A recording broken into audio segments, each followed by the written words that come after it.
Hi guys, Dave Wilson here again. Now, as soon as people find out that you're a jeweller or any kind of craft like that, somebody is going to bring you a watch and say, can you alter my watch strap for me? Well, just because you've got loads of jeweller's tools doesn't mean you've got the tools to adjust a watch strap. What you need is one of these. Come with me, let me show you what it does.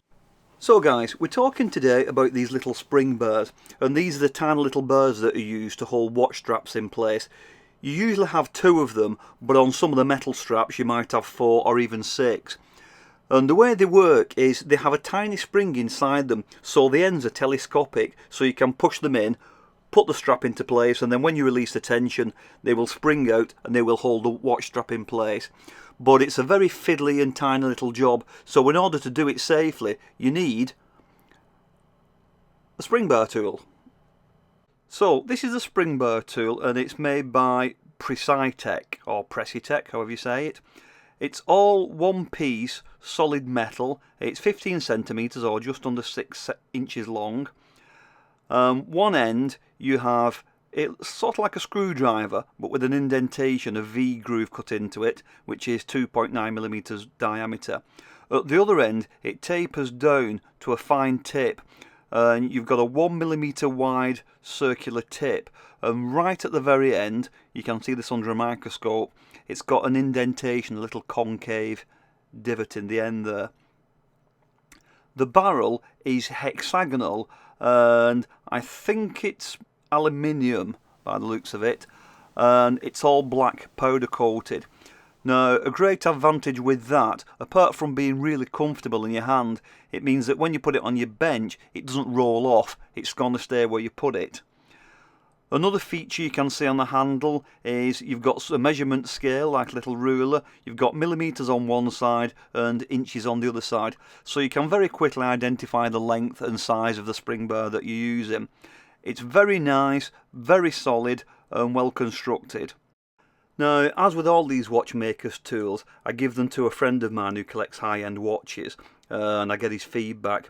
What he commented on with this was that he liked the one-piece solid construction. There are tools where you can get interchangeable tips, knurled bodies and the screw apart and that, and he personally doesn't like those.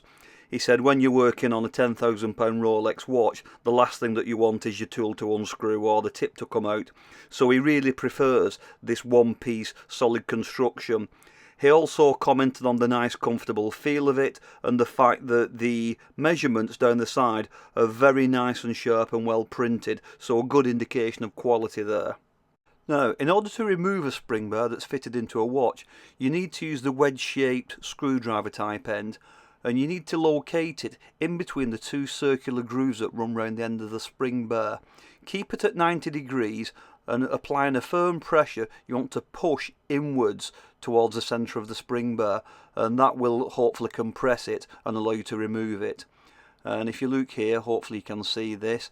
You can see the two little grooves at the top there, and we will put the spring burr tool in, locate it firmly, push in, push down, and that will hopefully, there we go, unclip it, and you can see that there.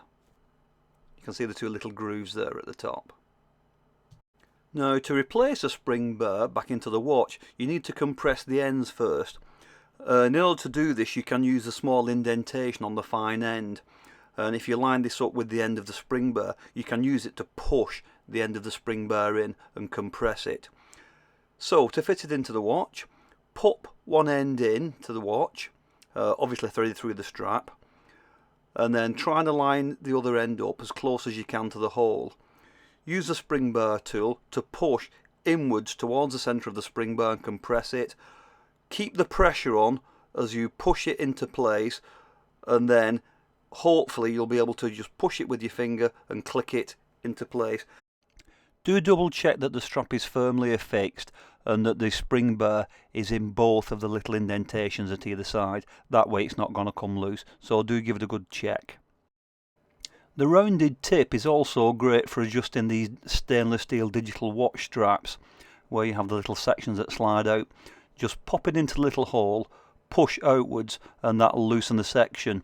adjust as necessary, then when you pop it back in you can use the tool again just to tighten it up. Simple as that. So another great little thing you can use it for. So there you go, the Precitech or Precitech spring burr tool. Great quality, nice and comfortable, and a good, solid, reliable tool. It's always going to be a fiddly job, but get the right tools and it's going to be that little bit easier. Thanks for watching. I've been Dave Wilson. See you on the next video. Bye for now.